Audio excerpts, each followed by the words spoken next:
Wrigley's Spearmint Chewing Gum, the refreshing, delicious treat that gives you chewing enjoyment, presents for your listening enjoyment Edmond O'Brien as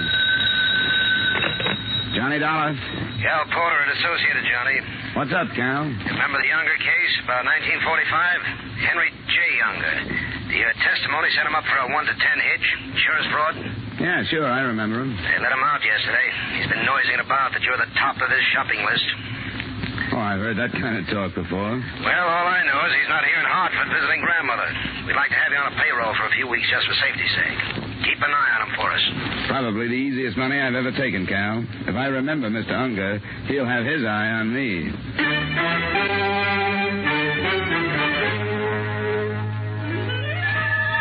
the makers of Wrigley's Spearmint Chewing Gum bring you Edmond O'Brien in another transcribed adventure of the man with the action-packed expense account. America's fabulous freelance insurance investigator. Yours truly, Johnny Dollar.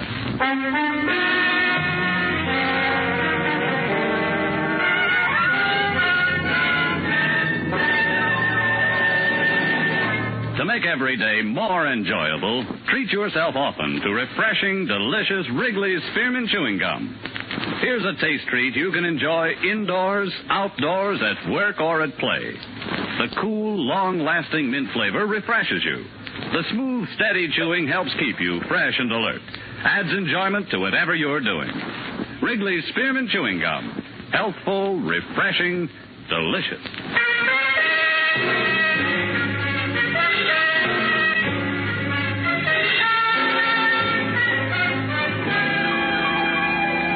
Expense account submitted by Special Investigator Johnny Dollar to the Associated Insurance Companies of New England. Attention, Calvin Porter. The following is an accounting of my expenditures during investigation of the Henry J. Unger matter. Expense account item 1, $2.20, night letter to Warden of State Penitentiary, the dossier on Henry J. Unger. I just hung up and the doorbell rang. Just a second. Hello, Johnny. Eileen. Well, can I come in? Yeah, sure. Oh, nice place. Been so long I'd almost forgotten. I see you got rid of that imitation Rodin, the miniature. Wasn't your type, anyway. Oh, I must say you're not being very hospitable. Don't I deserve a drink? Sure. Oh, what's the latest? Working as hard as ever. Oh, thanks. I'm sorry I'm a lousy conversationalist, Eileen, but like you say, it's been a long time. I thought you said you never wanted to see me again. I did, once. But when I got your wire yesterday, I decided that... My wire? I didn't send you any wire. Don't make me seem like a fool, Johnny. I got a wire from you asking me up here this evening. You said you wanted to talk things over. Look, I don't know who's playing a gag on you, Eileen, but I didn't send you a wire. I know how you felt 2 years ago when we said so long. Well, maybe I was wrong 2 years ago. I know I made some mistakes, and you made some mistakes. Let's see that wire. Well, sure.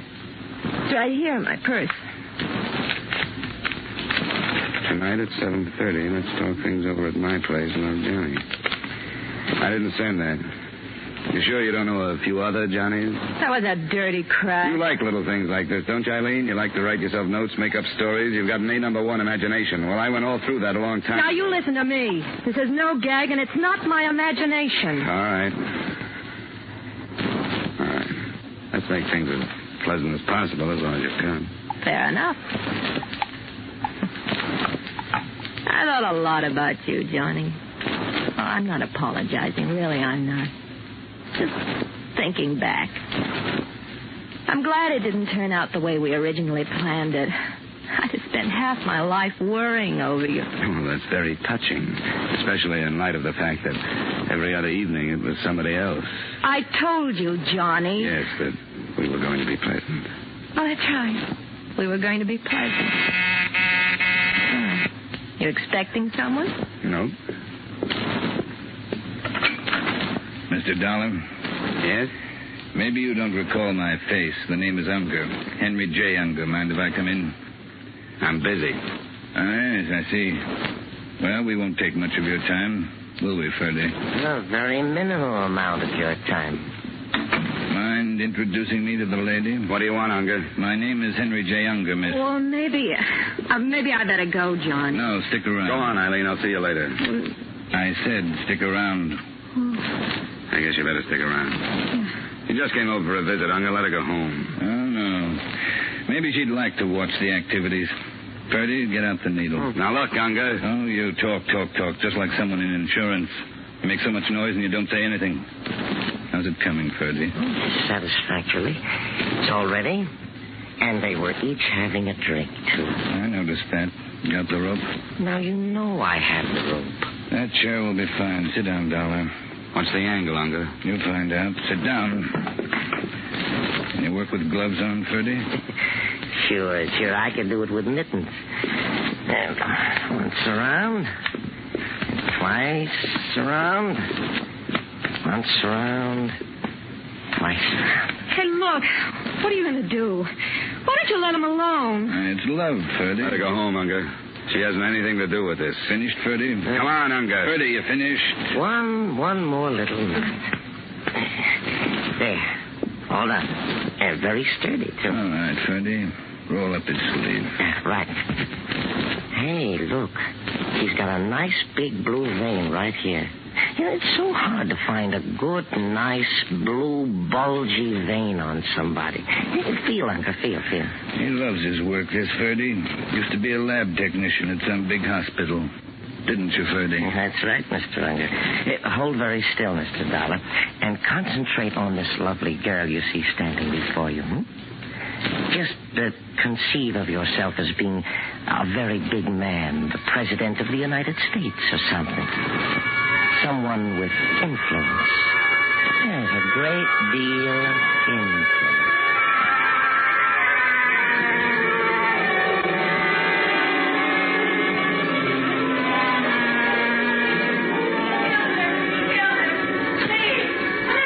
My head was loaded with nails.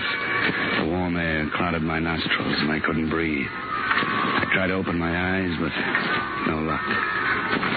I longed for something bitter and bubbly and cold. It was the worst hangover I'd ever had in my life. I finally forced my eyes open.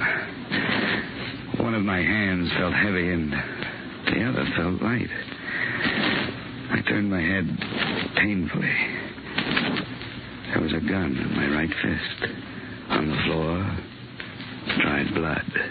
A lot of blood. And a girl named Eileen. Police! Oh. He killed her! Police! It was the maid. I remembered the keys hanging in a great silver ring from a wide waist. And she was gone. Empty liquor bottles.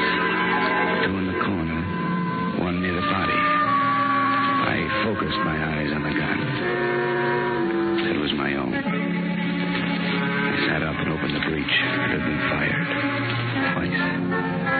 I looked at my watch. I put it up to my face and I looked at it hard. 10:20. I had been out almost 3 hours. I went out into the fresh air and it hit me like a slap in the mouth. I almost passed out again. But I took it slow, not breathing too deeply.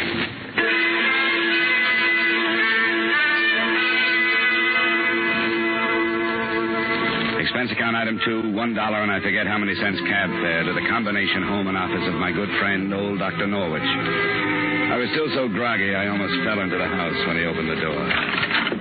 Why, Johnny, here, let me take your arm. Oh, I'm a little woozy. That I can see. Here, sit down before you fall down. Here we are. Look, Doc, I gotta trust you. I just been framed. Look at my right arm. The vein. It's been punctured. What did they give me? I don't know. I can take a blood sample and lab it up for you. Thanks, Doc. I can't be certain, but my opinion is you've been given a very adult dose of alcohol. Possibly a mixture of 50% alcohol and intravenous fluid. Can I prove it? Did you have a drink? Yeah, one. Well, I'm afraid gastric analysis would show a trace of alcohol. Yeah, but not enough to make me pass out. Well, by now, most of the alcohol would be in the blood, whether you drank it or had it pumped into you. So it's a dead end, huh? If it's a frame, Johnny, I'm afraid the evidence I could supply wouldn't be much help to you. You've been radically anesthetized, my friend, but that little round dot on your arm could have been self-inflicted. A good prosecuting attorney could make mincemeat out of your case. Can you at least make me solid again? It'll take a few hours, but I can get you on your feet. If you don't mind being treated a little rough. I don't mind anything, Doc, as long as you can get me awake enough to keep myself alive.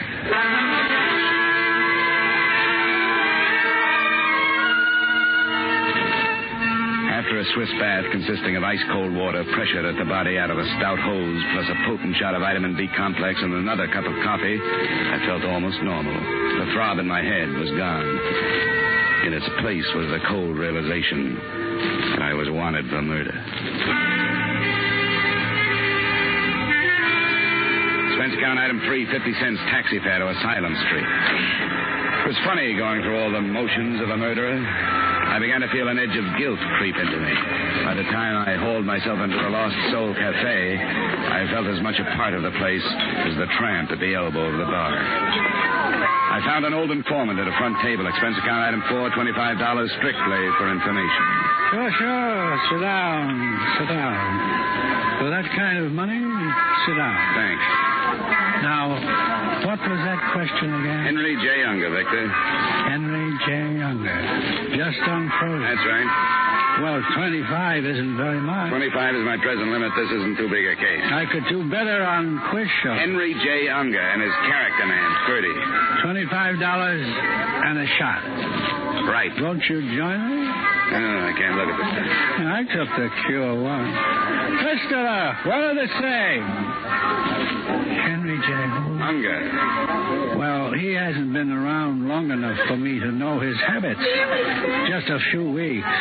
He just got unfrozen, you know. Yeah, that's what you said. Did I? Oh, yes, so I did. Well, he's been dropping in here every afternoon about... What time is it? 3 o'clock. In the afternoon? Yeah, in the afternoon. I've been here a long time. Well, he should be here at any minute. You know, I should stop imbibing. You know why? It isn't really good for you. Good. The treatment I had last night should quit. Oh, wonderful. Give me a temperance lecture. I haven't heard one in 14 years. The last lady that lectured me, I married. Turned her into a derelict and got rid of her. Give me a temperance lecture. Yeah, some other time. I just saw him. Where? See you later, Victor. Thanks.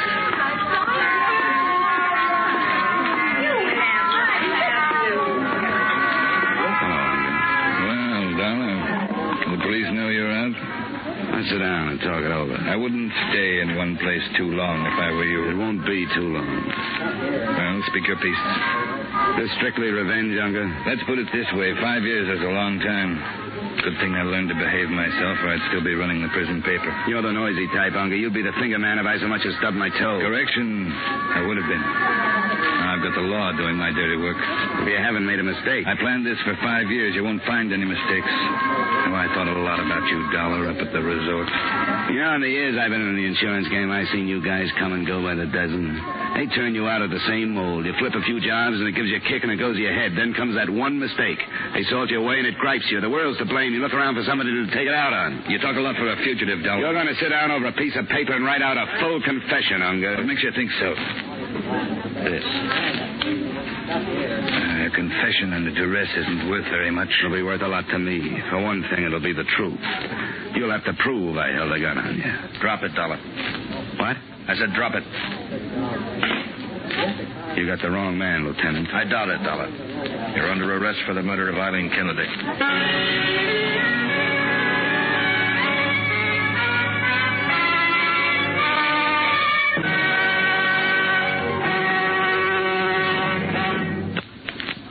To make every day more enjoyable, treat yourself often to refreshing, delicious Wrigley's Spearmint Chewing Gum.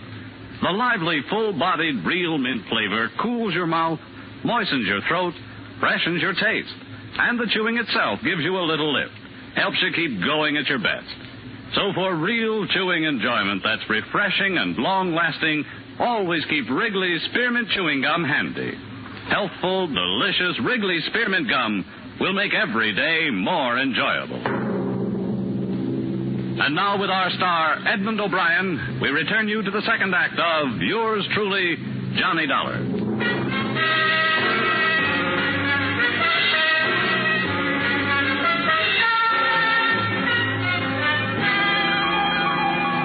Johnny, it's my duty to warn you that anything you say may be held against you. Have you got a good lawyer? Lieutenant, this is ridiculous. You know I'm not a killer. Do you want a good lawyer? Yeah. Guess I better get one. Call Joseph P. Harris. Number's in the book. Take care of that, Sergeant. Yeah, it looks bad for you, Johnny. When the DA gets hold of this evidence, he's going to be pretty nasty. You have any contradictory facts? Yeah, sure. I'm innocent. Can you prove it? Oh, come on, Dollar. You're in trouble. It was a beautiful job of framing, Lieutenant. All right, tell me what happened. Eileen Kennedy received a telegram yesterday. It asked her to meet me up at my apartment at 7:30 the next night that I wanted to talk. You two had quite a romance at one time. Yeah, we had quite a romance, but I didn't send that telegram. Can you prove it? I didn't send that... No. No, I can't prove it. Go on. Well, she got there at 7:30. We had a few words. Fight? Not a fight, differences of opinion. We weren't up there 5 minutes when the doorbell rang. It was Unger. He was with a guy he called Ferdy. Well, what happened? Unger pulled a gun on me. He sat me down in the chair, and Ferdy tied me up. Then Ferdy injected alcohol into my vein, enough to make me pass out. He dumped a few bottles around the apartment, probably pouring the liquor down the drain. And when I woke up, Eileen was lying dead on the floor next to me. Well, that makes a good story, Dollar. Well, here's the mark on my arm. You can still see it. Yeah. All right, Johnny, now it's my turn. We found Eileen Kennedy in your apartment. There were 2 bullets in her, one in the abdomen, one in the chest, penetrating the heart at the right ventricle. From my gun? Yeah, the one we took from you when we captured you. 38 automatic. Lieutenant, we found empty liquor bottles around the place. Gastric analysis at autopsy of the girl showed alcohol. Sure, we each had a drink. A drink or many, there was a trace of alcohol. Now, you say you didn't take more than 1 drink. Can you prove it? Can you prove it? Can you prove it? Can you prove you washed your face this morning? I don't have to, Johnny. Okay, Sergeant, take him to his cell. When his lawyer comes, send him right in.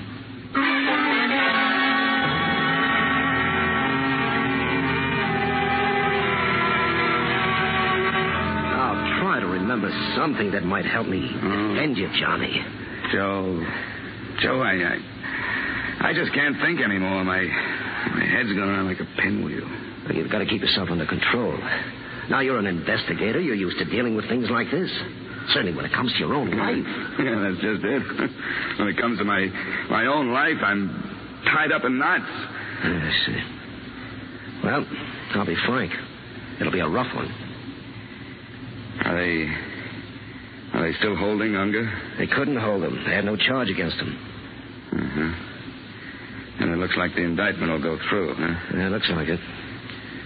You were terribly drunk, Johnny.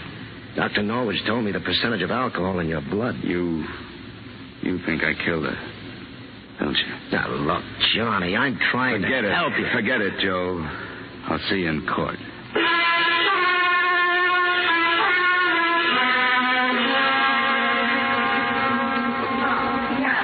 Excuse me, would you mind moving over one? Oh, there.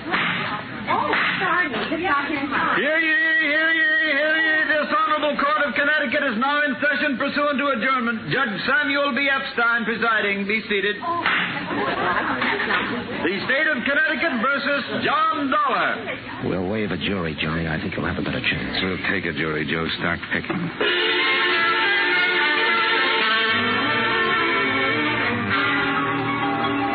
Your name, please? David W. Norwich.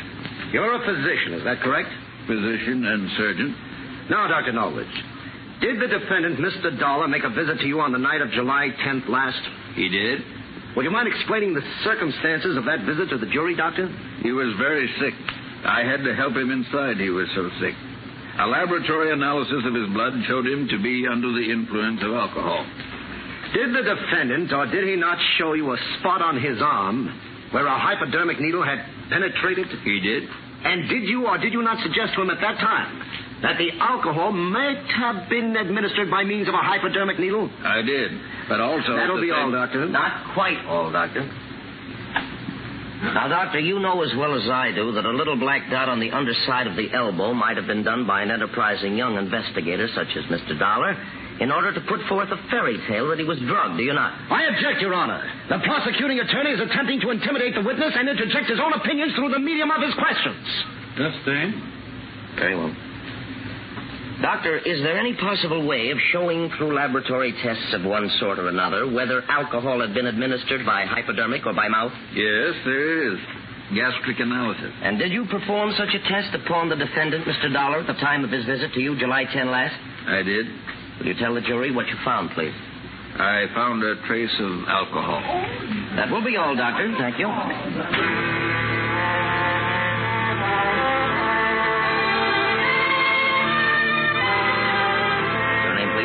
Rochelle Happerston. You know her, Johnny? Happerston, where do you live? 1024 and a half Pitkin Street, East Hartford. What relationship did you have to the murdered girl, Miss Kennedy? I was her roommate. How long had you roomed with Miss Kennedy? Oh, about 3 years. Now, Miss Happerston, did the defendant, Mr. Dollar, ever call on Miss Kennedy? Well, not for the last 2 years. But prior to 2 years ago, he did call at her place of residence. Is that not correct? 2 years ago, yes. Now, is it not true that Miss Kennedy and Mr. Dollar were about to be married? Yes, that's true, but that was 2 years ago, too, so far as I know. Just answer the questions, Miss Happerston. Well, you want the truth, don't you? We'll get the truth, Miss Happerston. Now, were you present when Miss Kennedy received the wire from Mr. Dollar requesting her to meet him at his apartment at 7:30 the night of July 10 last? Yes, I was. And what do you remember to be her reaction? Hand me that page. Well, she was very confused. She said she didn't love him, and she was hoping he wouldn't ask her to start again. And she went to Mr. Dollar's apartment under the impression that there was a chance that he might ask her to get together again? Objection, Your Honor. The witness cannot know what went on in the mind of the deceased. Sustained. Strike the previous question from the record. Proceed. In your opinion, no, let me put it this way. Did Miss Kennedy not say to you only a day before the time that she left for Mr. Dollar's apartment that she was not in love with Dollar and that she hoped he would not ask her to marry him? Yes, she did. That will be all, Miss Happerston.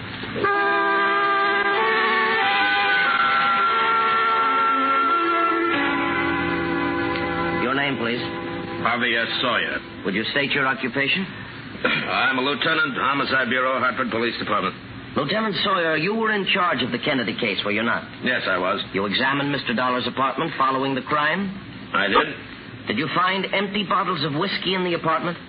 I did. How many? 4. And where were the bottles placed? I only saw 3. Well, one was adjacent to the body, 2 were in one corner of the living room, and 1 was in the kitchen. Now, is it possible that one or more of those bottles might have been consumed previous to the night of July 10th, the night that Eileen Kennedy was killed? No, sir. Why do you say that, Lieutenant? Well, there were a few drops of liquor in every one of the 4 bottles. Had the liquor been consumed previous to that night, these drops would have evaporated by the time we got there. Thank you, Lieutenant. Your witness, Mr. Harris. No questions. That's bad, Johnny. 4 bottles. I only saw 3. Maybe a plea of guilty. Hypodermic? What'd you say? Joe, I've been in the fog. Put me on the stand. I'd advise against it. Put me on the stand, Joe.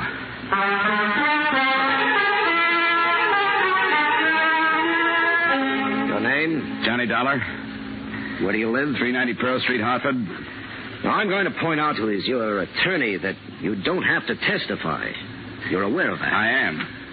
Now, did you kill Eileen Kennedy?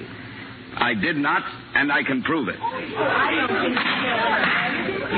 Please. Ladies and gentlemen. Please continue, Mr. Dollar. Now, there were 4 empty liquor bottles found in my apartment the night Eileen Kennedy was killed. Get that? 4 bottles. 1 near the body, 2 in the corner, and the police say they found 1 in the kitchen. All empty.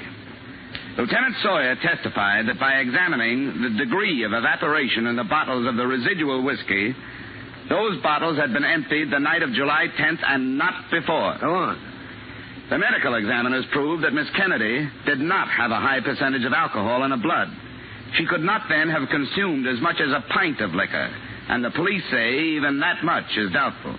Now, that means, ladies and gentlemen, that the night of July 10th, I would have had to consume over 3.5 quarts of whiskey. I've got to admit that I would have been unconscious long before I reached that point.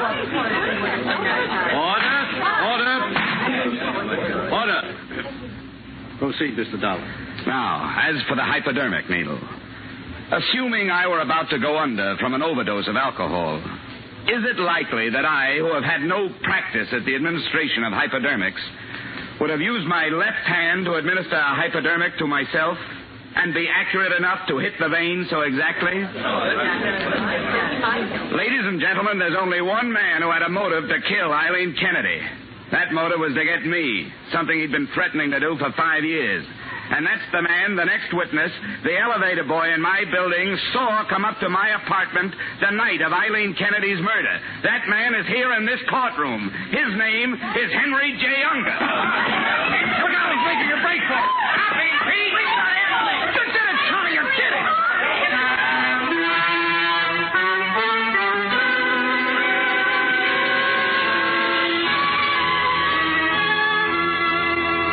So the case of the state versus Johnny Dollar became the case of the state versus Henry Unger. Ferdy's confession under fire isn't going to help Unger any. You might sum up my whole case in one sentence. Alcohol and murder don't mix. But I'm not kidding myself. If Unger hadn't got panicky at the mention of the next witness, I might have gotten what he deserved. Just shows what a little nerve, some fast bluff, and somebody else's sense of guilt will do for you. You see, there is no elevator in my building. Expense account total, $50.39, and more worry than you've got stockholders. Yours truly, Johnny Dollar.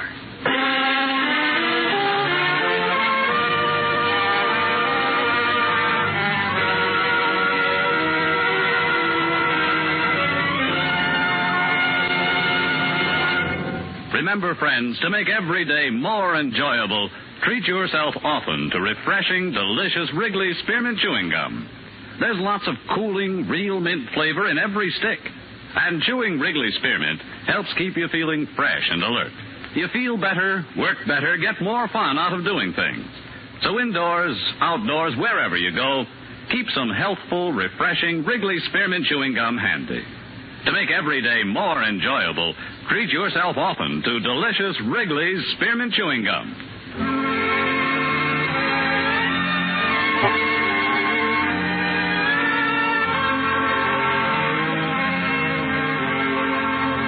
Truly, Johnny Dollar, brought to you by Wrigley's Spearmint Gum, stars Edmond O'Brien in the title role and is written by Gil Dowd and David Ellis, with music composed and conducted by Leith Stevens. Edmond O'Brien can soon be seen starring in the Columbia Pictures production 711 Ocean Drive. Featured in tonight's cast were Lou Krugman, Gene Bates, Raymond Burr, Sidney Miller, Mary Shipp, Parley Bear, Herb Butterfield, and Bill Conrad. Yours truly, Johnny Dollar, is produced and directed by Jaime Del Valle.